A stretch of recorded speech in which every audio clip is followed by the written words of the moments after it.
Alice and Victor is making glutinous rice balls. November 7th is the beginning of winter in Chinese calendar. It had been snowing the all day and night here. Coincidentally, I made TangYuan on this day. Also, I found out that, not only during the winter solstice and the Chapgo Mai festival, most people will celebrate with TangYuan, but on the day of beginning of winter we'll also have the TangYuan. Without further ado, let's make glutinous rice balls now. Today I am making the recipe for 2 servings. We are using 100 grams of glutinous rice flour, 55 to 65 grams of hot water. In addition, we require 4 to 5 grams of rice flour and 50 grams of water. In a pot, add in water, rice flour and half a teaspoon of oil. Bring rice flour and water to a boil over low heat. Stir it occasionally, so it won't stick to the pot. The glutinous rice balls with rice flour are more chewy. Boil until it starts to bubbling, then turn off the heat. Pour the boiling rice flour mixture into the glutinous rice flour. It's hot to touch right now, so be cautious when you work on it. Slightly mixing the rice flour and glutinous rice flour together by hand. Slowly pour in the hot water. We are using between 55 grams and 65 grams of hot water. Keep on kneading the flour and water together while adding the water. Remember to add the water slowly, don't pour into much water at one time. If you accidentally pour into much water, then the dough becomes too wet. Just add a little bit more glutinous rice flour to it. Take a look, I slowly add in water and knead it, it will form a dough slowly. We keep kneading the remaining glutinous rice flour into it. At this time, a dough had formed but it is a bit dry. If we need to add a little water, then, just pat a little water with hands like how I did to it. This way we can avoid adding too much water. This is the way to adjust the texture of the dough slowly. The texture of the dough should be slightly wet but not sticky to hands. And there isn't any crumbs falling off. Just look at my pot, it's clean. Let me show you its texture up close, just like this. If you are not sure, you can try making one piece. It's a success if it doesn't crack. Cover the dough with saran wrap to prevent dry out. Next, we are going to color a part of it to red. The red glutinous rice balls represent joy, and white one is gold. Therefore, by having both red and white rice balls is a good fortune. Adjusting the color of the dough to the redness you want. I had divided mine into 3 parts, with white, red and also the mixed red and white. I am working on the white dough first. Roll the dough into a long strip. Then we divide the dough into the size you want. Cut them into bigger pieces if you prefer bigger rice balls. Also, making bigger rice balls is less works and less times. But if you are free and have nothing better to do like me, you can try making these little mini versions. Now let's roll the glutinous rice balls. Now, how to roll the rice balls? It's easy. Just place the dough in the center of your palm. Using your other side fingers or palm, moving the dough in a circle motion.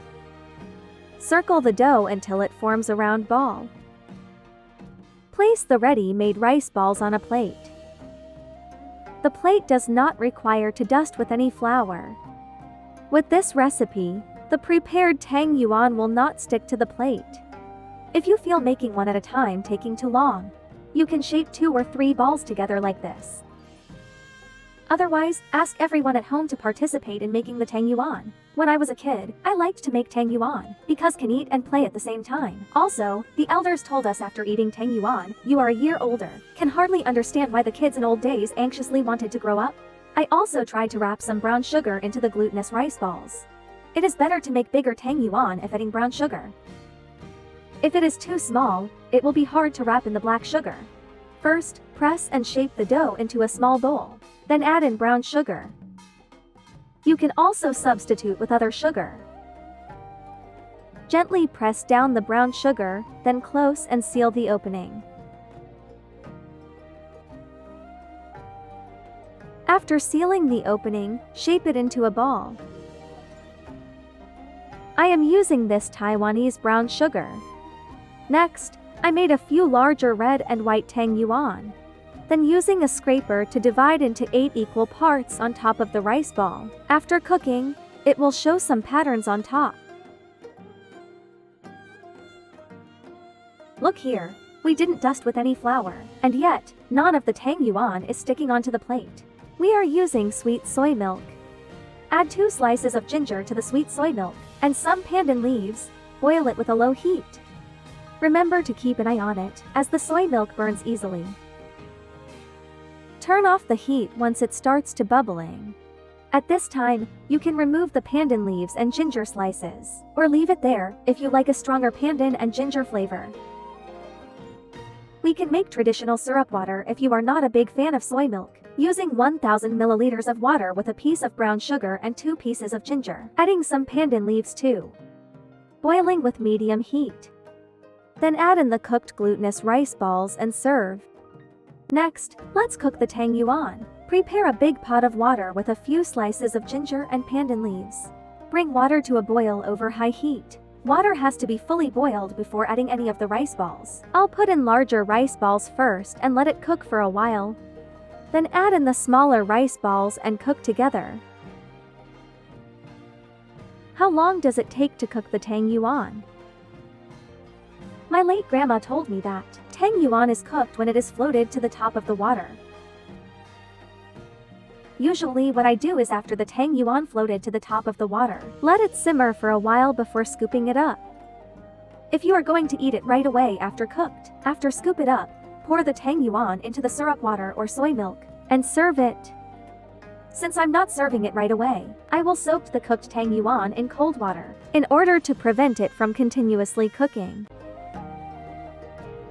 These are the one wrapped with brown sugar. It didn't crack while boiling it. This is the one with designs on it. The lines can be seen clearly. Good job. You can serve the TangYuan either hot or warm. It is all acceptable. This one with brown sugar is so good. With dissolved brown sugar lava, it is so delicious. That's all for today. Thank you for watching. If you like our video, please don't forget to subscribe to our channel. See you next time. Bye. 好，今天的影片就到这里，谢谢大家的收看。喜欢我们的影片，记得订阅我们的频道哦。下次见，拜拜。